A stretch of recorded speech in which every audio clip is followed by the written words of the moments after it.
আজকে আমরা কথা বলবো আমাদের দেশে যে মেইন স্ট্রিম সংবাদপত্রগুলি আছে তাদের দুর্দশার কথা আমি তুলে ধরব।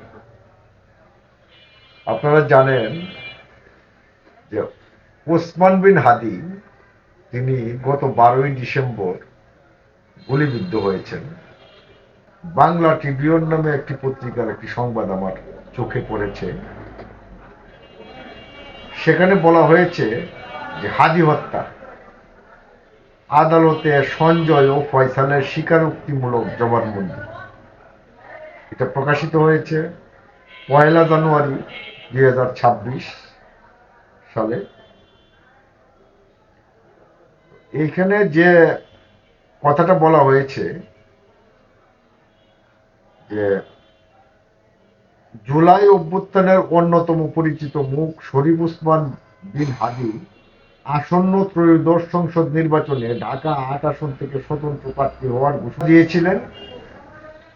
গত শুক্রবার অর্থাৎ 12ই ডিসেম্বর বিজয়নগর এলাকায় গণসংযোগের সময় তিনি দুর্বৃত্তদের গুলিতে মাথায় গুরুতর জখম হন।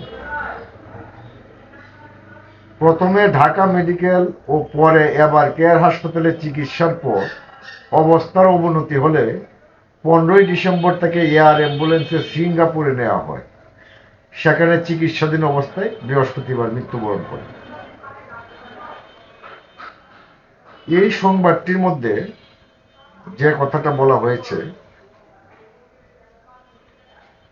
মামলার তদন্ত কর্মকর্তা ডিবি পুলিশের পরিদর্শক ফয়সাল আহমেদ 3 দিনের রিমান্ড শেষে আসামিদের আদালতে হাজির করেন।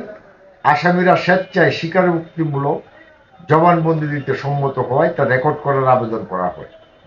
জবানবন্দি গ্রহণ শেষে আদালত তাদের কারাগারে পাঠানোর নির্দেশ দেন। এরপর সঞ্জয় ও ফয়সালের সঙ্গে আরেক আসামি সিবিউন দিউকে কারাগারে পাঠানো হয়। প্রসিকিউশন বিভাগের এসআই রুকনুজ্জামান বিষয়টি নিশ্চিত করেন। 15 ডিসেম্বর বিজিবি সদস্যদের হাতে আটকের পর 18 ডিসেম্বর সঞ্জয় তিসিমো সিবিউন দিউকে গ্রেপ্তার দেখানো হয়। দফায় দফায় রিমান্ড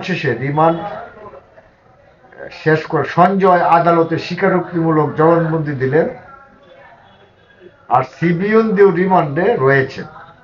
এর আগে 16ই ডিসেম্বর র্যাব 11 নরসিংদীর তরুয়া বিল থেকে মূল ঘাতক ফয়সালকে আটক করে।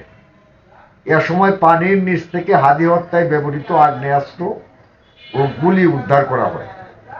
ফয়সাল বর্তমানে ওই মামলায় রিমান্ডে রয়েছে।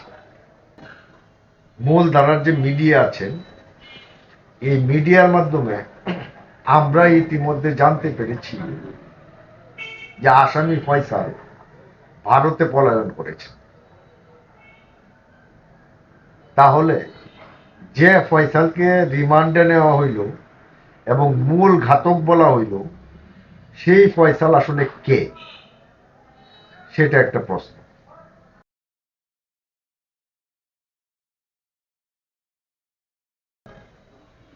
প্রথম আলোর একটা সংবাদ আমরা পাঠ করব। সেইখানেও একই ধরনের কথা বলা হয়েছে। সেখানে বলা হয়েছে, হাদিকে হত্যার ঘটনায় করা মামলায় গ্রেপ্তার আসামি সঞ্জয় তিসিম ও মোহাম্মদ ফয়সাল আদালতে স্বীকারোক্তিমূলক জবানবন্দি দিয়েছেন। আজ বৃহস্পতিবার সন্ধ্যায় ঢাকার মেট্রোপলিটন ম্যাজিস্ট্রেট জামশেদ আলমের আদালত তাদের জবানবন্দি রেকর্ড করেন। এরপর তাদেরকে কারাগারে পাঠানোর আদেশ দেন। হইল,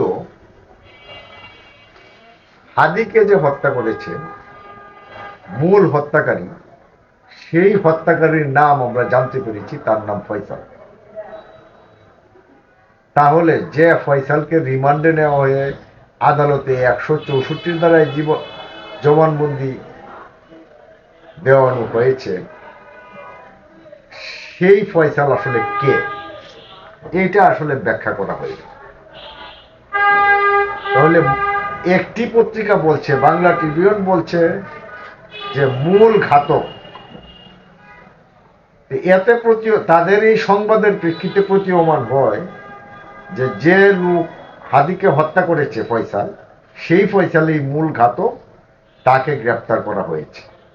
অন্যদিকে সরকার বলছেন যে সেই ঘাতককে পাওয়া যায়নি, তার পিতা, মাতা, স্ত্রী, প্রেমিকা, শ্যালিকা তাদেরকে গ্রেপ্তার করা হয়েছে। এই যদি হয় আমাদের মূলধারার মেইন স্ট্রিম সাংবাদিকদের এই অবস্থা, তাহলে আমরা অথেন্টিকেশন কোথায় পাবো? কোথায় যাব আমরা শুদ্ধ এবং সঠিক সংবাদের জন্য?